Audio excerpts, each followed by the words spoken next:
ব্রাহ্মণবাড়িয়ার আখাউড়ায় দরুইন হাজী শরীয়তুল্লাহ নুরানিয়া হাফিজিয়া মাদ্রাসার বার্ষিক অভিভাবক সমাবেশ অনুষ্ঠিত হয়েছে।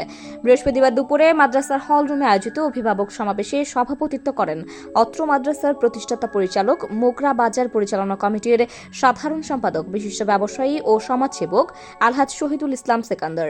হাফিজ মাওলানা মোহাম্মদ হুজাইফার সঞ্চালনায় অনুষ্ঠানের প্রধান অতিথি হিসেবে উপস্থিত ছিলেন দেবগ্রাম জামিয়া মাজহারুল হক দারুল উলুম মাদ্রাসার প্রিন্সিপাল মাওলানা মুফতি আসাদুজ্জামান সাহেব।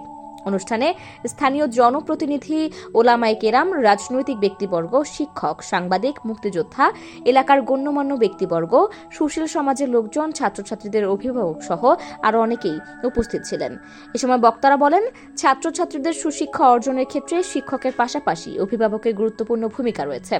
1 জানুয়ারি 2015 সালে দিনই এই শিক্ষা প্রতিষ্ঠানটি স্থাপিত হওয়ায় এলাকার ছাত্রছাত্রীদের হাফেজ হওয়া ও ধর্মীয় শিক্ষার ক্ষেত্রে এটি গুরুত্বপূর্ণ ভূমিকা পালন করছে।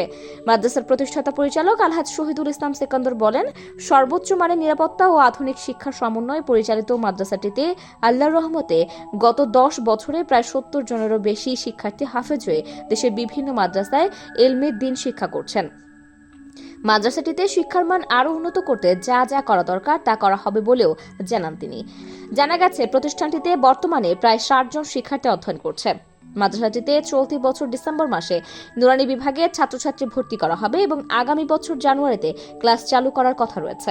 অনুষ্ঠান শেষে মাদ্রাসার বিদায়ী উস্তাদ হাফেজ মাওলানা আশরাফুল আলমকে প্রতিষ্ঠাতা পরিচালকের পক্ষ থেকে সম্মাননা স্মারক তুলে দেন উপস্থিত অতিথিরা।